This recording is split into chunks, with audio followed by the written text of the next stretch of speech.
Hola, cage fighting connoisseurs. This is KidNativeBloodyElbow.com. Dallas Winston couldn't be here. Apparently, he's been attacked by a hive of Africanized killer bees and is clinging to life. Knock on wood. Just kidding. He had a bee sting, bad allergic reaction. He'll be fine. Took some Benadryl.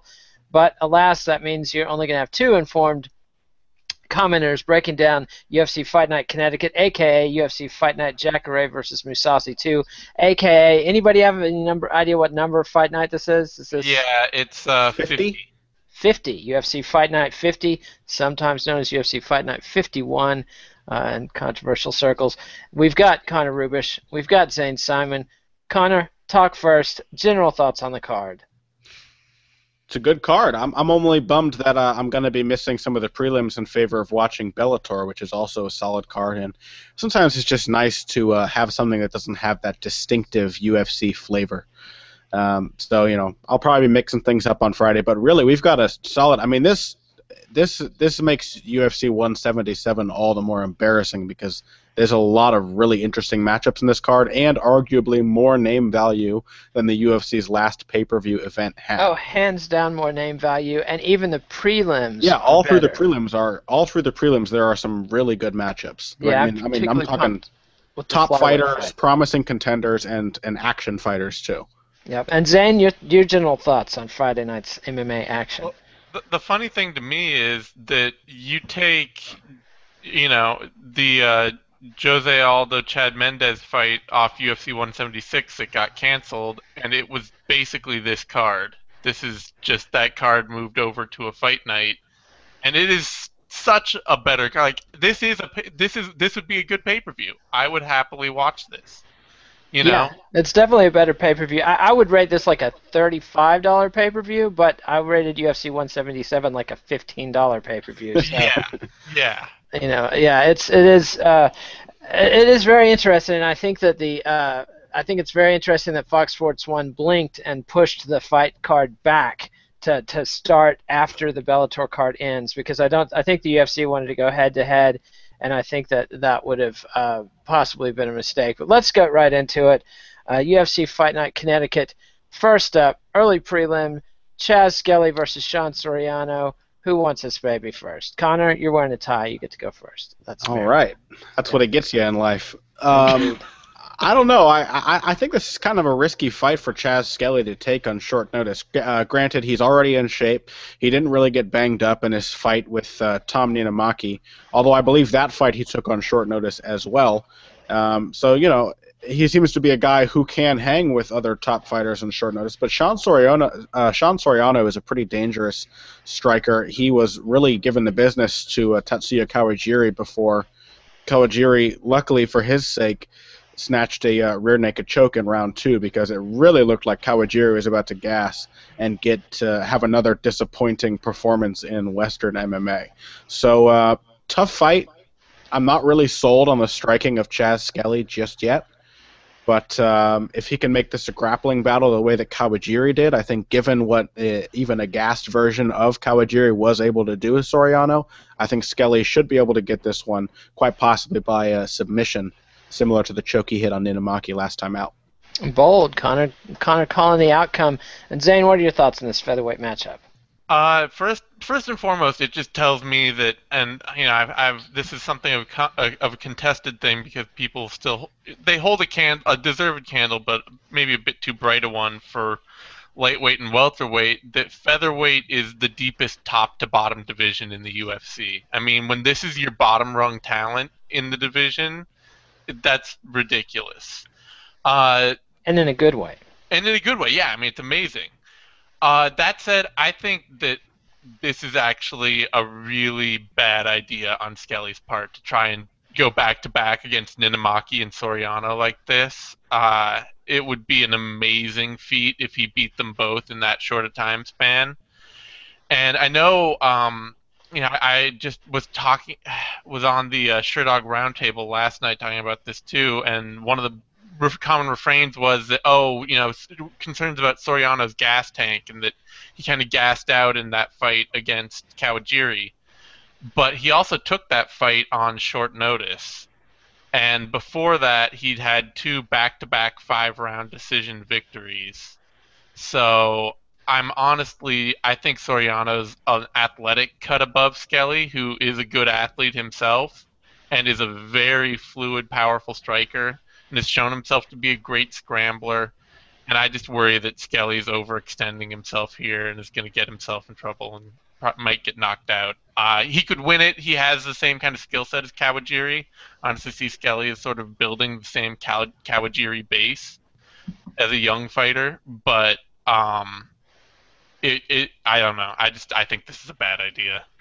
Yeah, and the odds makers tend to agree with Connor. They've got Skelly not heavily favored, but medium heavy favored, anywhere from minus 201 up to minus 220, and Soriano, the underdog, plus 165 up to plus 200. And I gotta point out, coming in on this short a turnaround, I think dramatically changes the odds here, and I think that the odds makers are missing that. So if you want to throw some money away, Soriano's a good value on that on those odds.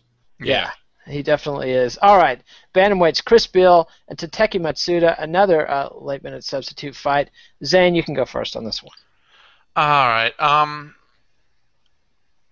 Not to repeat myself again too much because I've done 2 of these shows just back to back now. Now don't tell our viewers that you gave all your good shit to Sherdog. I didn't give all my good shit to Sherdog, but honestly, Matsuda is a really Matsuda is Chris Beal if Chris Beal fought better competition.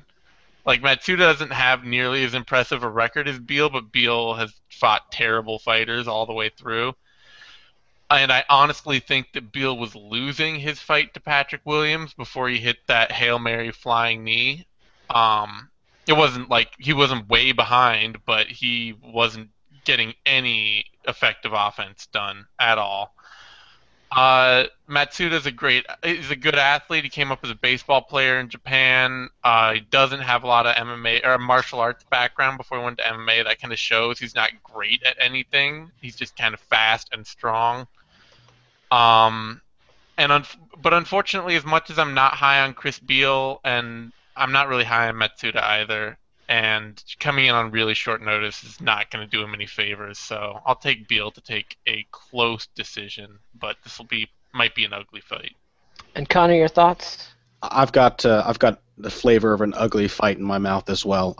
Chris Beal, yeah, that was a really fun flying knee that he hit in his UFC debut, but I think it was also against what's probably been one of the worst UFC debut fights I've seen in recent memory. I mean, both of those guys did not look good, and it's always fun to start the card with a knockout, but that fight was well on its way to just being an ugly swing fest before that knockout happened. And I think that I have to agree with what Zane said, that Matsuda and Beal are very similar in that both of them seem very much like MMA fighters, guys who have come up training MMA, and not in the way that that's usually used in a complimentary sense to describe somebody like Rory McDonald. This is the downside of guys who train MMA, wherein they're really just not good at anything. That nothing really stands out about their game, and they do a lot of things that are definitely chic MMA moves, like Superman punches and flying knees, but they also look away when they counterpunch and close their eyes and swing, and a lot of things just aren't refined the way that they would be for a specialist. Can I mention one of the sad things about that is? What's that? Beal came up as a pro boxer, and he fights out of Knucklehead Boxing Gym, and he got outboxed by Chris Holdsworth on Tough.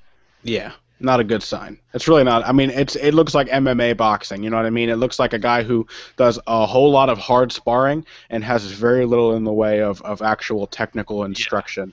Yeah. It's just kind of, he's tough enough to hang, so he's good enough to be a fighter. So, yeah, I've got Matsuda just based on what Zane said before. I think that despite the short notice, he's just fought much tougher competition. He was relatively competitive with Anthony Leone, who's a solid fighter, and I think that just having been there, even though he hasn't done the UFC thing yet, he's been there with much better regional talent than Beal has, and I don't think that Beal's UFC win, aside from the fact that it happened in the UFC, really means anything compared to Matsuda's more impressive resume. All right, and the odds makers, they like them some Chris Beal. They've got him heavily favored, I mean way heavily favored, minus 380 all the way up to minus 455, which strikes me as a tad wacky if you listen to our panel. Tateki Matsuda is the underdog at plus 265 all the way up to plus 340. Again, the short notice is a big factor there, but if you believe what our panel's throwing down, then it could be a good pickup there if you're wasting your money gambling. And that brings us to middleweights. Chris Camozzi and Rafael Natal. Let's see. Who wants this? Who wants it? I'm looking. Connor looks like he wants it. I saw some twitching. I like how a nervous twitch is an indication that I'm eager to talk about this fight. I smell weakness. That was like Chris Beal counterpunching. I was like shying away and covering my eyes. This is probably one of the least interesting fights on the card to me. At least Matsuda is a new fighter who can surprise us and show me something fun. Come on, there's a lot of unanswered questions about Chris Camozzi. Yeah, exactly. I mean, like, why is he on my TV? That's the question I ask every time. Why does he have an Ed Hardy logo tattooed on his chest?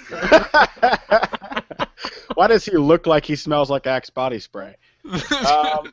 I've got to go with Natal in this one. I'm not really interested in talking about this one a lot. I know this isn't the Care Don't Care preview, but I think Natal just has Natal just has more upside as a UFC fighter. Camozzi is kind of the epitome of the guy who's not really good at anything. He's got decent striking. He's got decent grappling, although very suspect takedown defense, given his last few fights.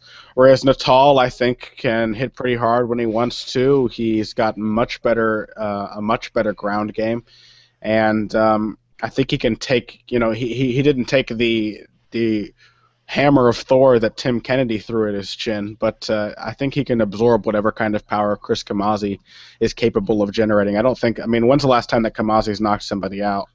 He's got a doctor stoppage. It's been a while.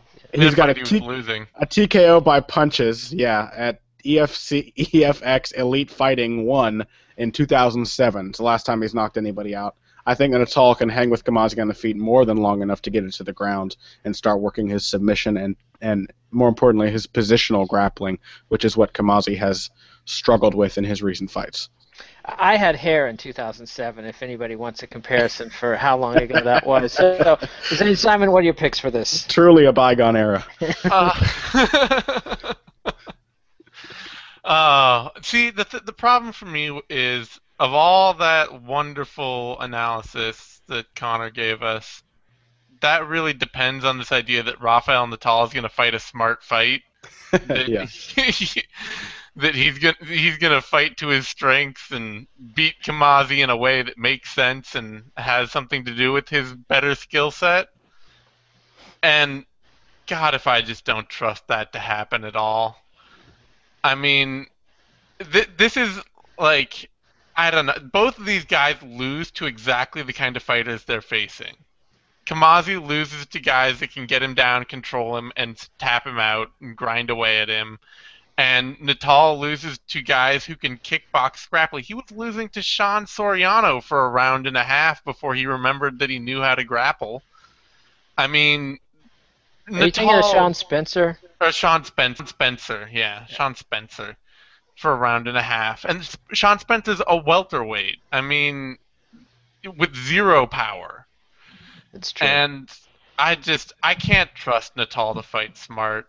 In a battle between trusting somebody to not get, to not be outclassed and trusting the other guy to fight smart, I'll take Chris Camozzi to outperform. He's done that often enough in his career for me to feel like he could overperform here over Natal to fight smart. He's fought stupid. And there you have it. We have a controversy based on one guy's lack of faith in Camozzi and the other guy's well-justified lack of faith in Natal's fight. I'll say this. I don't have a lack of faith in Camozzi. I think that Camozzi... I've seen his very apparent limitations. Right. Camozzi is...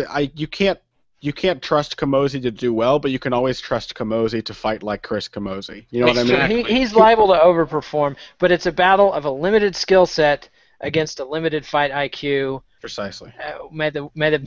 Please God, may the better man win. And so the odds makers, they like them some Rafael Natal. They've got him favored at -165 all the way up to -208. Chris Camozzi is the underdog from +130 all the way up to +145. That brings us to Iaquinta versus Rodrigo Damm in some lightweight action. Connor, you can go first on this one.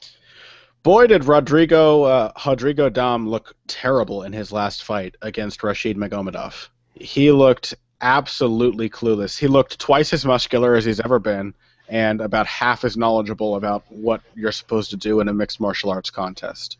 And that's not a good sign going against Iaquinta, who, despite his predilection for catastrophic brain farts in the middle of fights, is still a very well-rounded and solid fighter. Iaquinta is still one of my favorite guys in the UFC roster. It's a bummer to see him consistently, not consistently, but inconsistently. Yeah, I guess he consistently puts himself in positions from which he might lose. He doesn't consistently give up the fights, but he consistently gives his opponents chances to win. Yeah. Which he doesn't really appear to have to do. He's a very solid fighter, fights out of what is fast becoming one of the most trustworthy and reliably good camps in mixed martial arts. But and that's the longest air camp, right? What's that? Yes, that's the longest air camp out of Long Island. That's right. And I just can't remember the last time that I watched Rodrigo Damm really impress me. And he basically... he's against Iaquinta, who is usually more of an attrition kind of striker than a knockout artist. But he let Magomedov just take the fight away from him the last time he was out. He just completely let himself be outpointed and was just hoping that he could swing a big right hand and knock Magomedov out before the final bell rang. And that's not a reliable strategy against as crafty a boxer as Iaquinta. So barring Damm actually being good enough to take advantage of the chance that Iaquinta almost certainly will give him to win, I think that Iaquinta is a pretty safe bet here. I have to agree. And just by reference, the Kidnate hair loss metric tells you that the last time Rodrigo Damm did something impressive in a positive way was when he knocked out George Masvidal all the way back in 2008, and I had just given up on hair and I had shaved my head. And he also in 2009 put up a surprisingly good fight against Gilbert Melendez in a Strikeforce title bout. But, St. Simon, your thoughts on this match? Yeah, I mean, if last fight was a battle between a guy with a limited skill set and a guy with limited fight IQ, this is very much a battle between two guys with limited fight IQ.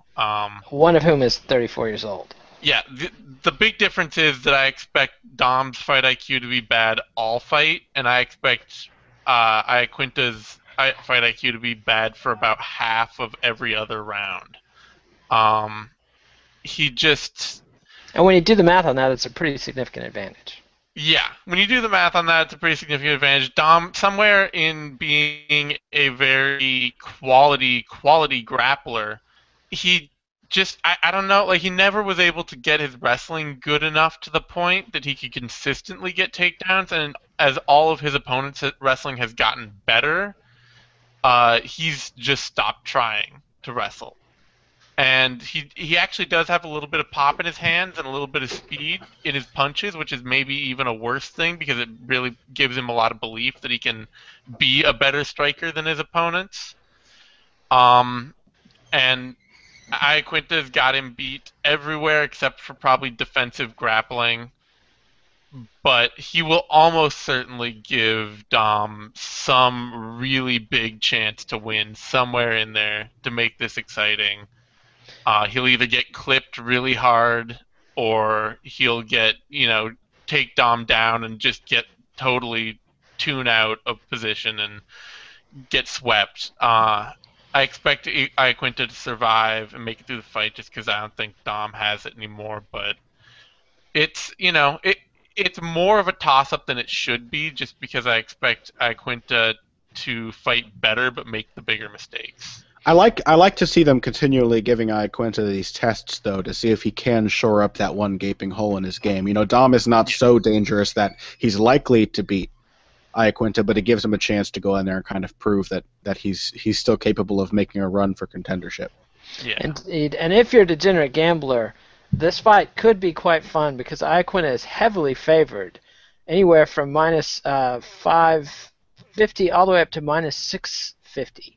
So that's and Rodrigo Damm is the underdog, plus 350 all the way up to plus 476. And so if you are familiar with Iaquinta and know his habit of brain farts and realize that Rodrigo Damm is a little bit dangerous and you're just addicted to long shot, crazy, stupid bets, you could make this a very entertaining fight by, say, mortgaging your house and putting it all on Rodrigo Damm. Not that that's we don't give investment advice here on the show. No one here is a licensed stockbroker, but if you're looking to really have a wild time, that would be one way to do it. All right, and so that brings us to the main event, starting with flyweights, John Moraga versus Justin Scoggins. Now, this is a hot fucking fight. I mean, both these guys, they're both coming off losses, if I remember correctly. Scoggins had a world of hype behind him, lost to Dustin Ortiz in a really good fight. John Moraga always has a lot of hype behind him. And what was it, Dodson that knocked him out last time? Or Doctor stoppage eventually. It was from a broken nose, curiously enough. Yeah. Yeah, and so, and that tells you, I mean, Moraga's been swimming in deeper waters than Scoggins, and Scoggins is kind of the young phenom, but very exciting situation where you've got a guy who's, Moraga's been at the verge of the top of the division. Scoggins was coming up fast with the bullet, but maybe it was too much too soon, and so now the winner of this fight will have a good bit of momentum. Loser's going to have to go back and rethink some things. Con, you want to talk about this one first? Sure. I think this is a fun fight. I'm a big fan of John Moraga when he's on. He's kind of like Al Iaquinta in that he also just tends to have terrible fight IQ at times, and he will be really consistent and really impressive for 2 rounds out of 3, but in that 3rd round he'll just make a completely stupid decision and just about give the fight away. And Justin Scoggins may have officially lost to Dustin Ortiz, but I think a lot of people would say that John Moraga lost to Dustin Ortiz in his last fight against him as well. He had a very questionable split decision. I think I barely had that decision going his way on the strength of his striking, but when he started to clearly outstrike Ortiz and then decided to engage the man who had been out wrestling him all night in a wrestling match, I was just shaking my head and just alternately face palming in confusion. I don't know why, what would possess somebody to give up their advantage. It's almost like he was applying for a job in Obama's State Department. Anyway. Political humor, folks. That's what you come here for. So I don't know. This is a very tough fight to pick. I think Scoggins has all the promise in the world. He's a very fun fighter to watch, but I think he's also a very risky fighter. The way that he fights, he gives up takedown attempts. He goes for flash rather than substance, whereas John Moraga seems beholden to the idea that he has to do all the things included in MMA in every round. So he has to try to wrestle you and try to strike with you every time. Even if he's completely winning one phase of the fight, he doesn't seem to have this notion of just use your wrestling defensively because you can knock this guy out. That being said, I think Moraga's fought tougher competition. I think that he will use his wrestling. He does it even when it's at a disadvantage, so it should damn well be helpful for him here against the slightly inferior wrestler in Justin Scoggins. So I'm going to go with John Moraga, probably by a split decision. I see, very interesting. And I was hoping for some kind of dissertation about sort of a Muay Thai boxing-based striking approach versus some kind of newfangled karate, crazy Taekwondo thing. Didn't get it. Connor, you let me down, and you won't get a second chance. Zane Simon, can you address these critical unanswered questions? Well, I don't know about Moraga as a Muay Thai stylist of any sort. I mean, he's a more conventional, straight ahead. He's not using the side stance. He's more of a boxer. He's a wrestle boxer. I mean, that's all he does. He doesn't really. He wears board shorts, for God's sake. How many guys that kick? Fair enough. Shorts. But I guess in some ways I would maybe slightly contest the idea that. I mean, Moraga has faced better competition, but he certainly hasn't beat much better competition.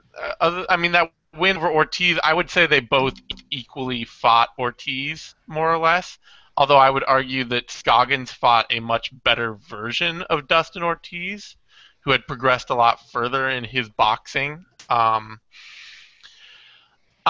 big things for me are that Moraga just still seems to be a very I've limited. really got to address something. This is the guy who choked out Chris Carriazo, who's fighting for the flyweight title.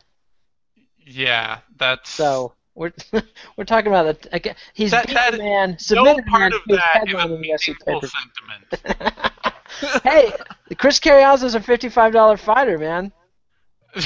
What Okay. do you mean, like by himself? Like if you need to get one at the store? I'm out on the streets. I'm like, hey, did you hear Chris Carriazo's fighting tonight? Party at my house, man. The place is packed. That's neither here nor there. Back to the commentary, Zane. So yeah, Moraga, like he's just still so limited to me. I mean, I think he may be improving. I'm not even all that sure about that. His boxing's okay. His wrestling is much worse than it should be. And that's, I think, my biggest concern is because I think Moraga underperforms as a wrestler, and Scoggins, to all his credit, has really overperformed as a wrestler.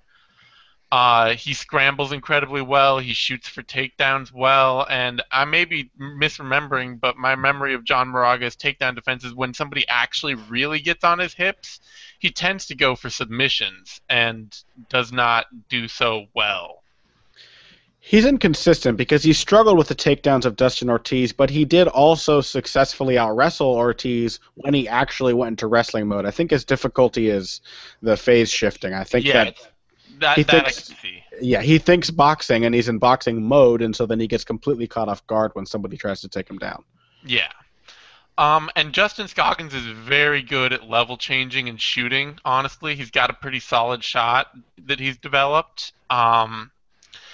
And his striking, with his more unorthodox style, I still think, and I thought this from day one, although he impressed me then, it's become more to bear lately, is that he's got some problems with being more hittable than he needs to be.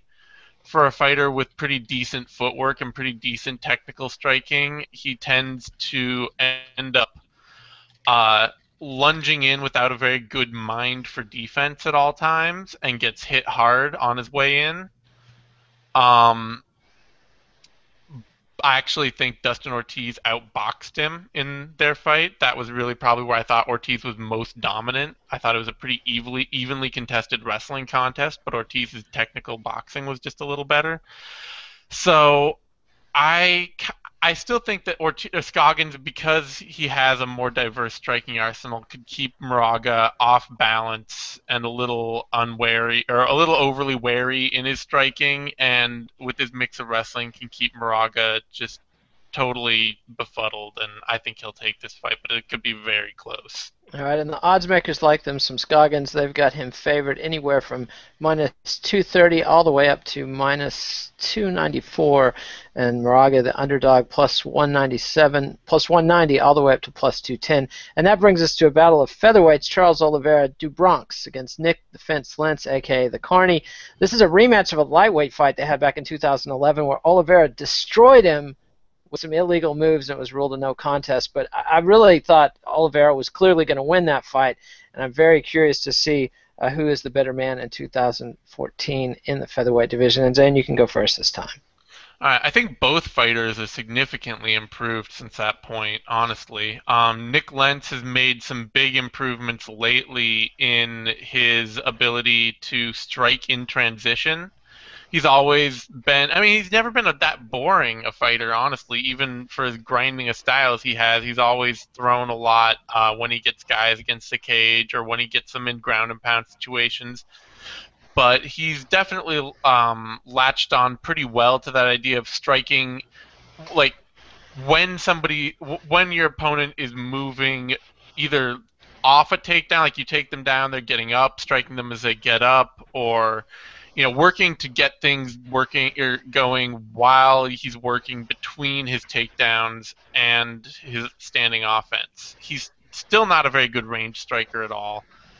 But the big thing that's also remained for me is that he still seems to lose the last 2.5 minutes of every single fight he's in. Even Manny Gamburian, I think, put it on him for the last half of the round in their fight.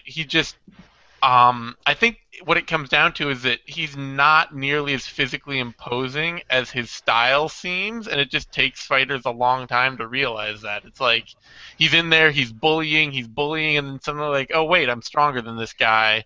I'll just wreck him for this last 2.5 minutes and then lose a unanimous decision. And I honestly think Oliveira is a little too crazy and aggressive to get caught out that way. I think he's going to come after Lentz hard like he did the first time, and I think he might finish the fight by submission somewhere early. My only real worry about Oliveira is that he can really have major. He tends to feel so sure that he's going to finish someone that he can often be really relaxed in his defense and in his defensive grappling. I honestly think that Andy Ogle was on his way to beating him before Oliveira snatched a submission out of nowhere. He's just that's the kind of fighter he is. I do think he'll finish Lentz, but I wouldn't be surprised if Lentz spent a round working him over on the way there. And Connor, your thoughts? Oliveira is kind of like the featherweight Jim Miller, in that he's got solid offensive striking. Miller really is underrated with his Muay Thai going forward. He's got good strikes, and he's just an absolute wizard on the ground. I mean, there's very few people who can go to the ground with him without at least being put in danger of a submission. But he tends to struggle on the defense. He doesn't really have takedown defense, and he doesn't really know how to avoid strikes. I think that really showed in his fight with Frankie Edgar when the threat was doubled. It was both takedowns and punches that looked like takedowns coming his way. That being said, I mean, also like Jim Miller, he is an absolute gamer. He's incredibly tough, and he will go toe-to-toe with anybody. And I think Nick Lentz has the same kind of spirit, but Nick Lentz is very much more in the John Fitch mold of being, just as Zane said, not really an athletically imposing fighter. He's going to try to, transition position to position. He's going to take you down. He's going to work his ground game, but he really just doesn't have the physical strength to back that style up. He wants to be Jacare Souza without Jacare Souza's Herculean build. So he struggles with guys who suddenly realize that they can outmuscle him. And I think Oliveira is not only a better athlete, but I think he's a better craftsman on the ground, too. I think he really is an artist when it comes to his submission grappling. And I think he's more than good enough to hang with Lentz on the feet. So, to me, this one's kind of a wash for Oliveira. I think, given what happened in their last fight, Lentz will probably be really quick to take him down, and that probably will happen. And I think that it won't stop Oliveira from snatching something in the first or second round and submitting Nick Lentz. And the odds makers agree. They've got Oliveira favored, but maybe not quite as much as you guys do. They've got him anywhere from minus 180 all the way up to minus 170 all the way up to minus 200. So if you can find some good odds on Oliveira and you're pretty confident, might be a safe bet. Nick Lentz, the underdog, plus 145 all the way up to plus 165. And again, I'm getting these odds from Best Fight Odds. And that brings us to lightweights. Joe Lauzon, Creepy Joe against Michael Chiesa. We haven't seen Creepy Joe all year long. He had a pretty rough stretch in 2013, but he's coming off a win. What do you think about this one, Zane?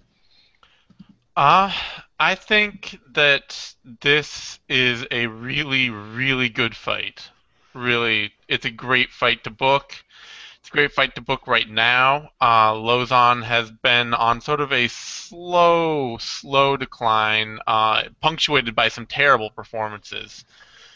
But the good thing for Lauzon is that Chiesa can't trouble him in the areas that Lauzon has the most trouble, which is in striking. Chiesa is still a miserable striker. Just bad. But nonetheless, I still have to pick Chiesa to win because I think that he is the fighter on the rise right now. Even with his poor striking, he's really building towards something. And he's got this funky wrestling. I mean, it's not maybe quite Ben Askren-like, but it's that same sort of ability to just hit a takedown from anywhere to really shock his opponents. He seems to catch everyone off guard with his offensive wrestling and grappling. And he's a lot bigger and I think a lot stronger than Lauzon, and he's got a great gas tank. and I think this could be a very good scramble-filled fight. And it could go either way. Lauzon's a craftier vet. He's a more traditionally solid grappler. He also tends to go for a lot of aggressive submissions where he can sometimes lose bad position. And I just think that Chiesa probably has an edge purely in his athletic talent and in his sort of funky style that other guys aren't used to dealing with. And Connor, your take?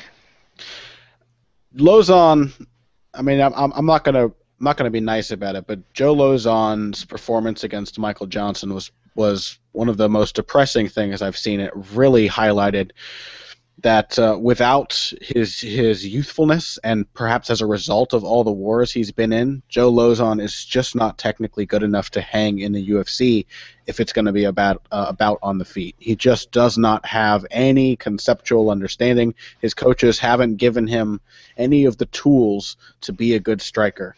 And that has always been backed up in the past by his durability and his incredible jiu-jitsu game, but I actually think that he's probably matched by Chiesa in terms of pure submission grappling ability, and Chiesa has a grappling skill that Lauzon lacks, which is, as Zane said, his wrestling. He's got, I say this all the time when we're discussing fights, but he has, I think the last person I mentioned it, the last person I described in this way was Talis Lightis, but these guys who almost never seem like the better wrestlers going into their matchups, but they always manage to get their guys down to the ground. He's not the kind of guy who's going to shoot for a double or anything, but he's going to mash you against the cage. He's going to hit a trip. He's going to just kind of ugly drag you to the floor from the clinch. He's very crafty when it comes to getting the fight to the ground, and that means that Chiesa's probably going to be the one on top. And Chiesa's top game submission grappling, I think, is better than Joe Lauzon's guard, particularly given how badly Joe's been beaten up in some of his recent matchups. So I think like every Joe Lauzon fight, this one's guaranteed to be fun and exciting, but I think it's going to be a continuation of the trend, which is that Joe Lauzon's fights stay exciting, but they get a little more sad as he continues to digress in his career. So Chiesa in this one, and the man's a wizard with back control, so I wouldn't be surprised to see a rear naked choke at some point late in the fight.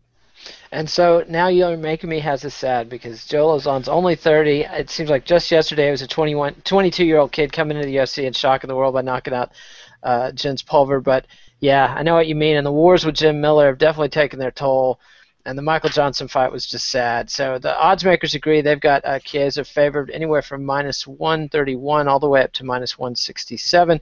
Joe Lauzon, Creepy Joe, is or J Lau, which is a terrible nickname. That's his official nickname, is +110 all the way up to +135. And that brings us to a battle of the heavyweights. Matt Mitrione versus Derek Lewis. Derek Lewis has a little bit of hype behind him. Is it for real? Connor Rubish. I don't know. I need answers. God damn it! Pretend you know. I like Derek Lewis. He looked pretty impressive in his last fight. He basically beat the tar out of Jack May. He's a really fun fighter. I don't know that he can hang with Matt Mitrione, who is kind of the ultimate gatekeeper at heavyweight. Mitrione is just not good enough to be a consistent top 10 fighter, but he's more than reliable enough to hang around the top 15 at the bottom end of that, bottom end of the top of the division and keep all the other fighters out. Mitrione's got the athleticism. He's surprisingly durable. Not durable. He's surprisingly. It's a word I'm looking for. He can go. I mean, amiable. He's got a good chin. He's only been knocked out once. He is amiable. I met him actually. He's got big hands and he's a nice guy. But less said about that, the better. I shook his hand. Damn it. Matt Mitrione is. Were they smooth or were they scratchy hands? Were they calloused? They were very rough. Very rough. I see. Well, we won't even go into that. But back to whatever it was you were trying to say about Mitrione. He's got a good chin. He's got a good chin, but I'm actually talking about his ability to go for 3 rounds. He's surprisingly good gas tank for a heavyweight, and even when he's tired, he can still throw strikes. Well, it's a guy who played offensive line in the NFL. So, Right, exactly. That's what I mean. He's got this kind of just all around athleticism that allows him to sort of continue to be untechnical and continue to be vulnerable to top fighters while still covering up his technical holes enough that he's impossible for really crappy heavyweights to get through. I don't know. I would like it if Derek Lewis won. I think Derek Lewis, it would be exciting to have. It's always exciting to have somebody beat a gatekeeper. That's not much of a technical analysis, but given what he did to Jack May and how impressive he was in his knockout against who was it? Gudo in a cinch. Yeah. Carlos Filio. I was like, who is this man? Given how impressive he was in his last fight, I think he's got a lot of upside. I think he's got the explosiveness that you need for a big man to really be a consistent knockout artist. And we'll see if he can hang with Mitrione if it goes into the second round. I guess that's the big question going into this matchup. Yeah, this is a big test for Derek Lewis. I'm not convinced, given the low level of competition he's faced in the UFC so far. But Zane Simon, what do you think? I think that I would love to hear another Derek Lewis post-fight speech. That's really my dream. His post-fight speeches are like, they're becoming Mark Hunt level of great post-fight speeches. I'm tempted to call on you to do one of your infamous imitations, but I don't think I can handle that. No. I'm not even going to try on that. But Derek Lewis, I mean, if you don't there's something just very enjoyable about watching him fight, whether he becomes a great heavyweight or not. He's just a fun guy to watch in the cage. The big thing for me, though, is that I actually do think that Matt Mitrione has improved significantly over the past year or two. I would say from after his loss to Roy Nelson, in the past 2 years, I would say Matt Mitrione has improved significantly. The big place he has not improved is on the ground. Brendan Schaub was able to very easily and clearly take advantage of the fact that Matt Mitrione is still not a good grappler or even the best defensive wrestler in the world.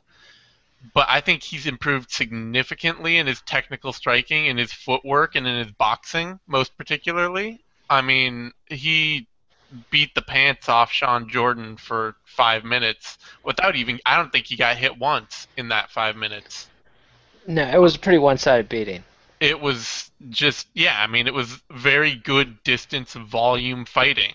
And the thing for me is that Derek Lewis, I mean, he can really put some incredible power in his strikes when he gets the time to really wind up and has a good sitting target there to fire away at.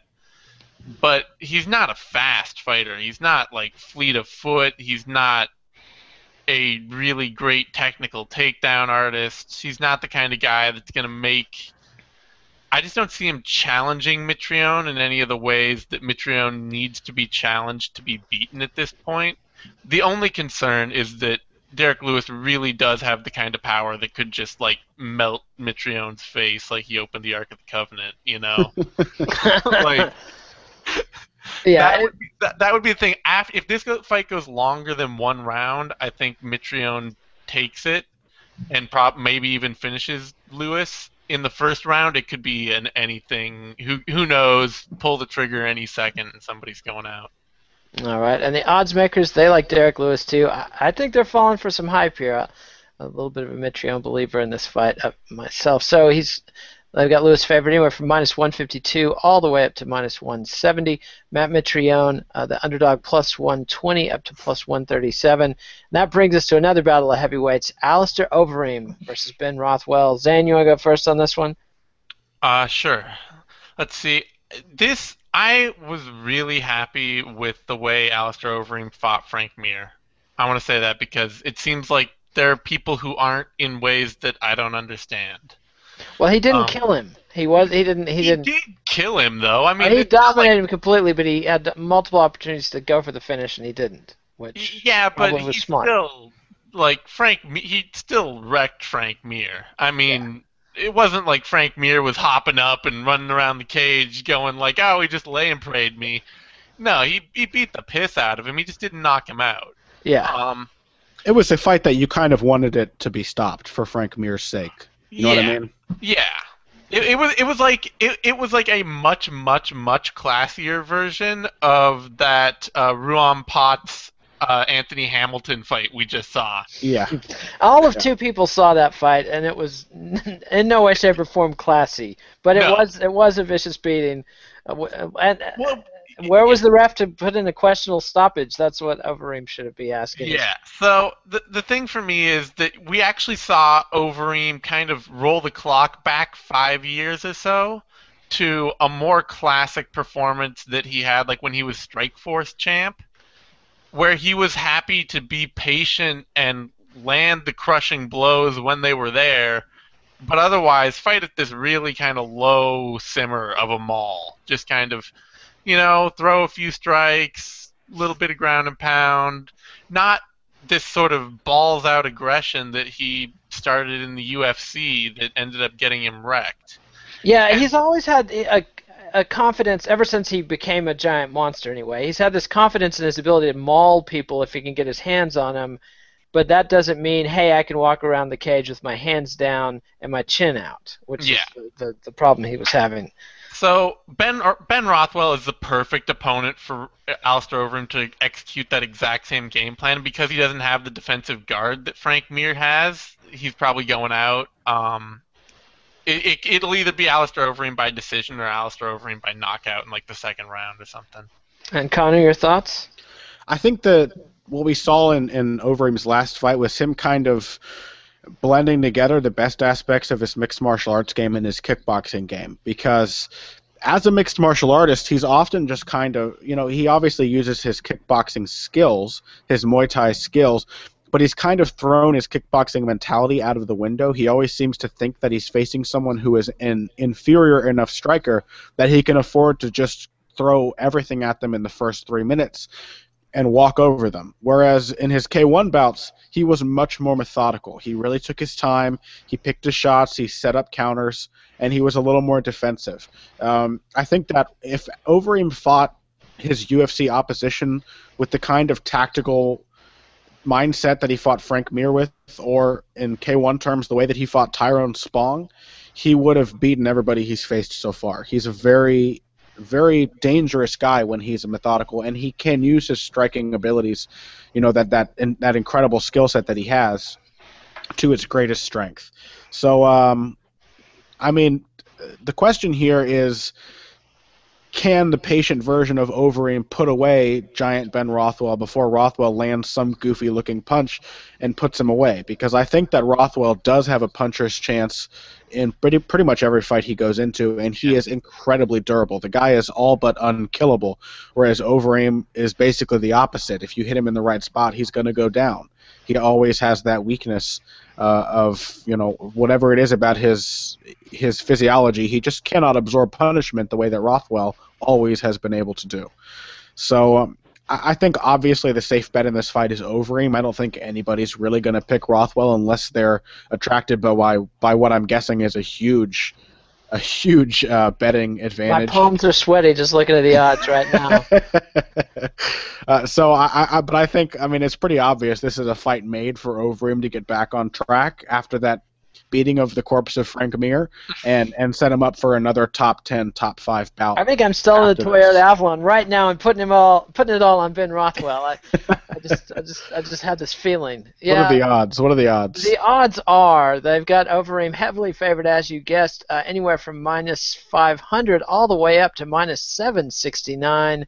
That has Lexus for Nate written all over it, I believe. And Ben Rothwell is the underdog, +375 all the way up to +435. Yeah, be careful with this one, degenerate gamblers, because you could be in for a very entertaining evening. And I just have to, as someone who makes his living off the UFC, I hope Lorenzo Fertitta has brought in the best witch doctors and occultists in the world to put spells on Alistair Overeem and make him get his shit together. The guy has been one of the biggest disappointments in UFC history, came roaring in, demolished Brock Lesnar, had a long undefeated record, Strikeforce champ, K1 record. He wasn't undefeated, but he had a big winning streak. and then the drug test failures, and then 2 knockouts in a row to competition. The guys he was clearly beating the pants off of before he completely let his guard down. And I still believe, because I'm a complete idiot, I still believe in Alistair Overeem. He's still tough to me, damn it. And he's going to demolish Ben Rothwell and come roaring in. Next year he's going to get a heavyweight title fight, and it's going to be a big, big deal. So everybody pray with me on that. Pray to Cthulhu, whoever. We can do this. All right. Why was Cthulhu your first choice of a god to break? Well, I usually go with Azathoth, the blind idiot god, but in this case, I need somebody more reliable. Like pray to Cthulhu, whoever. Like that's a pretty specific choice.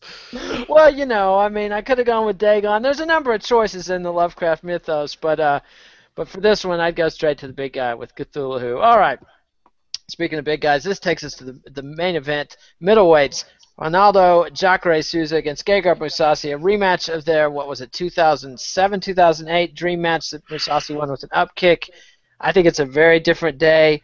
Jacare has looked like a monster. He's looked good on the feet. He's looked good wrestling. His submissions have always been excellent. Mousasi, people are questioning his training camps, his training methods, his stamina, everything. A lot of questions about the Armenian. What do you think? Who wants this first? Come on, let's see a hand. It's Connor. Connor. It's Sure. Connor. There you go. I'm not sure about how you framed that one. I think that Mousasi's kind of proven himself lately. I think he's definitely kind of demolished shaken. Mark Munoz, who's shot. But I'm just saying, and I mean, he also went 5 competitive rounds with Lyoto Machida, and you know, that to me has more to do with Machida's style and Mousasi's skills at kickboxing. Granted, but Boo Nate's half-assed analysis. I think that Mousasi, despite facing the toughest competition of his career, well, I guess that's arguable because he's faced some tough guys throughout his long and storied career. But I think that Mousasi's effectively shaken the stigma of being the guy who doesn't really try and is underprepared and doesn't have the resources to be a top fighter. I think he trains much more intelligently now. I mean, come on, he gave Machida a good fight, but he had no evidence that he had a game plan on how to beat Machida. Here's the important thing. He went 5 rounds with Machida without any signs of gassing, without any ridiculous, risky maneuvers. He fought 5 smart rounds against Machida, and I think that was personally the best Machida we've ever seen. I think that was Machida's... I really think that was the performance that should define Machida's career. Mm-hmm. He looked excellent in that fight, and Mousasi really just struggled to contain the guy, you know, with some of the toughest, most elusive footwork in mixed martial arts. I can't really fault him for that, especially in the, like a 45-foot diameter octagon. Like, it's much harder to pressure somebody when you don't have square corners to trap them in. Machida can backpedal all day. So I think that Mousasi has the same skill set he's always had, and I think he's better prepared now than he's really ever been. He may not be the best game planner or, you know, what have you, but I think he's no longer a guy who's always in danger of gassing, and he's no longer a guy who's going to come in and look like he literally spent the whole camp just like pounding Cheetos and sitting on his couch and playing an Xbox that he doesn't have because it got stolen. So that being said, Souza's the guy who kind of defines athleticism, you know, being applied to a strong skill set. He was always the guy in jiu-jitsu who was kind of the front runner of this new movement where we're like, hey, we can be really athletic and strong and be skilled, and that skill doesn't trump athleticism when athleticism has skill on its side. And that is Souza's game. I mean, he's very, very skilled in every facet of grappling. He is an excellent wrestler. His takedowns are exceptional. His positional grappling, the ease with which he sliced through Chris Camozzi's guard, and the tightness of the arm triangle that put Camozzi to sleep in a second and a half after being applied before he could even think about tapping. Souza's jiu-jitsu in his top game, positionally and submission-wise, is just on another level. He's basically what Roger Gracie was supposed to be in MMA, and he has, unlike Gracie, made that work against top fighters. All of that, plus the fact that, you know, still stiff, his striking is coming along in leaps and bounds. He's more technical than ever before, makes him a really tough matchup for Mousasi. But I think that Mousasi has the capability and the mixed martial arts experience and the scrappiness to really surprise somebody against a fighter of Jacare's caliber. I think that Mousasi is one of those guys. There's something about him. I don't know what it is. I think it's maybe just the fact that he is completely cool-headed every time out. He has absolutely no fear or any doubt that he can win at any moment. That allows him to submit guys who are supposed to have a huge grappling advantage over him, outstrike guys who are supposed to be superior kickboxers. You know what I mean? He always has the capability to surprise you, and I think we will see Mousasi giving Jacare a lot of trouble with his guard. Mousasi has one of the trickiest guards in MMA, and his ground game looked top-notch last time out against Munoz. And Munoz was relatively hot on the heels of one of his best grappling performances against Tim Boetsch. So, very tough fight to call. I didn't come into the show with any idea of who I was going to pick, so I'm basically just talking it through and grabbing something at the end. You spent all your time picking out your tie, didn't you, Connor? Yeah, I really did. I only have 3 ties. That's the sad thing. But I think I'm going to have to go. Oh, God. I'm going with Mousasi. I think Mousasi will give Jacare trouble on the ground. I think Jacare will go to his striking, which he has more confidence in than ever before, and I think Mousasi is just so hard to put away and so crafty on the feet that when this does turn into a striking battle in the 4th and 5th round, I think Mousasi will have an advantage down the stretch. All right, Zane Simon, what do you think? I got to agree with Connor 100%, quite honestly. But Jacare's on fire! On fire! Well, like, literally? Should, like, we just, like, canceled? Knowing the UFC's luck, it might be. Huh. Now you guys have got me so excited with the odds here. I'm like, I might go pawn my wife's service revolver and bet it on Mousasi. But anyway, go ahead. I mean, the thing for me is that I guess I can't shake the memory of that Carmont fight for Jacare. And as good as, you know, as decisively as Jacare won it, he didn't do anything that CB Dalloway didn't do immediately after him. And he certainly didn't do anything that Talis Latis didn't trump 100 times over. It's true. He even dropped a round. I mean, he even ended up stuck in that really bad kickboxing match against somebody who, by all means, puts on the appearance of kickboxing without ever actually kicking or boxing. In Francis Carmont. Yes. And so I have this fear that Mousasi's going to give him just enough to think about in takedown attempts and to stay just sort of nimble enough on the outside that Jacare rather is going to get stuck there. He's going to get stuck in this bad kickboxing match, and it's just going to slowly beat him up, and he might even get knocked out because of it. Wow, so what you're saying is forget the service revolver, get your dad's pearl handled out of the safe and pawn that and bet it all on Mousasi. That's what you're telling me? Well, yeah, you really are a Texan, Nate. Literally all of any valuable possession, you immediately think of a gun. Hey, first I was pawning the Avalon, man. I mean, that was my first go-to. But yeah, it's a close fight. It's certainly a fight that Souza could come out, take Jacare down, master, immediately transition to something wicked and end this fight in seconds. But I don't know.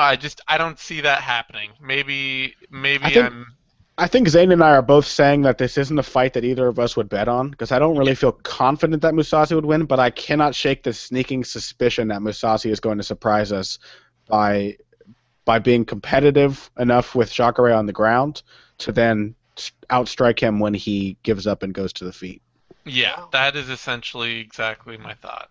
Very, very interesting. And so the odds makers, they like them some Souza there with a naive kid Nate thinking he's on fire. They've got him anywhere from minus 271 all the way up to minus 385.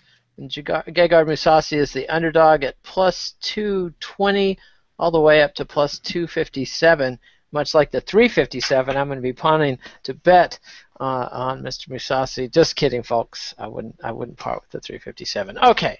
Any final thoughts on the Bellator versus UFC matchup? Who's going to win the ratings battle? The UFC really should win it, but they are just like pissing through their goodwill, like like they just won $100. All 20,000 people who bought that UFC 177 pay-per-view came away satisfied, so they're going to be rolling into this with That's that right. momentum.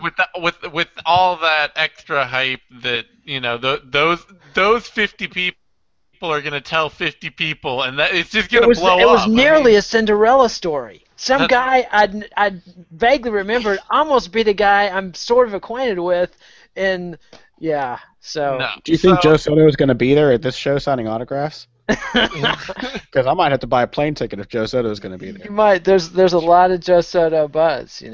He's no longer just famous for being John Jones' ex-roommate. Now he's famous for losing UFC title. He was John Jones' roommate? In college, yeah. Oh. Yeah. Along with Colby Covington. No, I'm not even. I was gonna make. Never mind. Just forget what I was gonna say. Connor, what's your pick for the ratings battle? And Zane, did you actually give us a pick? You said the UFC should win, but I think the UFC should win, but I have this sneaking suspicion that Bellator is going to do better. I kind of think Bellator will do better as well. I think that, unfortunately for the UFC, this is one of the most compelling main events they've put on in quite some time now, and yet it's kind of a main event for hardcore fans.